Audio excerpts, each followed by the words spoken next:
महाराज सांगतात, अहो या कर्मामुळं भगवान प्रभू रामचंद्रांना 14 वर्षाचा वनवास भोगावा लागला. काय बरं देवाचं कर्म आहे तर ऐका. भगवंताचे जे 10 अवतार आहेत, 6वा अवतार म्हणजे परशुराम अवतार. त्या भगवान परशुरामांचे पिता आहेत जमदग्नी आणि माता आहे रेणुका. मला त्या रेणुका मातेचा एक दररोजचा नित्यनेम, गंगेवरती जावं, स्नान करावं आणि स्नान झाल्यानंतर स्नान करून येत असताना साडीच्या पदरामध्ये महाराज पाणी आणावं आणि त्या पाण्यानं महाराज जमदग्नींची म्हणजे पतीची पूजा करावी. मला सांगा, साडीच्या पदरात पाणी येणं शक्य आहे का? पण नाही. परंतु ती पतिव्रता होती आणि पतिव्रतेचा महाराज सामर्थ्य तेवढं असतंही. साडीच्या पदरामध्ये पाणी आणावं, त्यानं पूजा करावी.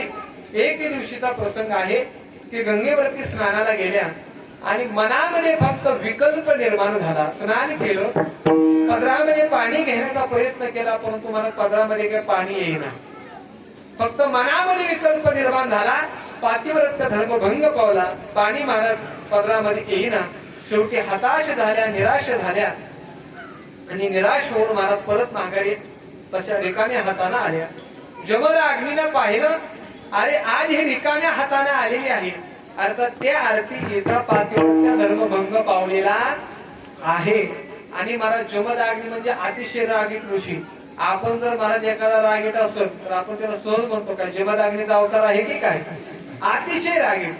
महाराज जमदग्नीने पाहिलं, त्यांचा पारा चालला, ओळखलं आणि महाराज त्या ठिकाणी 5 मुलं होते. शेवटच्या परशुरामध्ये 4ही मुलांना हाका मारल्या, मुलांनो तिकडे या. मुलं महाराज समोर गेले, उभा राहिले. पिताश्री काय आज्ञा आहे? म्हणजे कुऱ्हाड घे आणि आईचा शिरच्छेद कर, आईचं मस्तक दळावून वेगळं कर. पण 4ही मुलांनी नाकार दिला, कारण आईला कोण मारणार? सांगितलं, पिताश्री आम्ही मारणार नाही. त्यावेळी महाराज जमदग्नींनी पाणी घेतलं आणि मंत्रित केलं, त्या 4ही जणांच्या अंगावर शिंपडलं, जागेवरती जळून भस्म झाले. भगवान परशुरामांना हाक मारली, परशुरामा इकडे ये. परशुरामजी आले. पिताश्री काय आज्ञा आहे? कुऱ्हाड घे आणि आईचा तुझ्या शिरच्छेद कर. त्यांनीही महाराज कुऱ्हाड घेतली आणि आईचा शिरच्छेद केला. रेणुका मातेचं महाराज मस्तक दळावून वेगळं केलं. जमदग्नी प्रसन्न झाली, म्हणजे वा, पुत्र असावा तर असा असावा. असा असावा म्हणजे कसा असावा? आईला मारणारा का? नाही नाही नाही, आईला मारणारा नाही, पित्याच्या आज्ञेचं पालन करणारा असा. म्हणजे वा, पुत्र असावा तर असा असावा. म्हणजे तुझ्या प्रसन्न आहे, काय पाहिजे ते वरदान मागून घे. त्यावेळी भगवान परशुरामजी म्हटले, अगोदर संकल्प सोडा. संकल्प सोडला, म्हणजे काय इच्छा असेल ते माग. पहिलं वरदान मागितलं, माझ्या 4ही भावांना जिवंत करा. दुसरं वरदान मागितलं, माझ्या आईलाही जिवंत करा.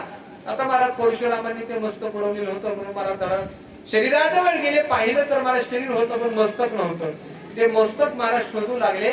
शोधता शोधता 14 दिवस गेले आणि 14व्या दिवशी परत त्या ठिकाणी ते रेणुका मातेचं मस्तक सापडलं आणि रेणुका मातेला महाराज जिवंत केलं.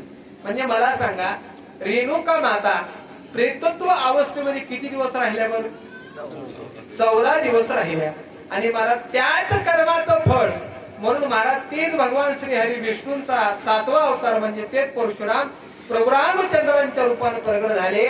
तेच रेणुका माता महाराज कैकेयीच्या रूपाने प्रगट झाली आणि त्याच कैकेयीने महाराज 14 दिवसासाठी भगवान प्रभू रामचंद्रांना किती वर्षाचा वनवास दिला?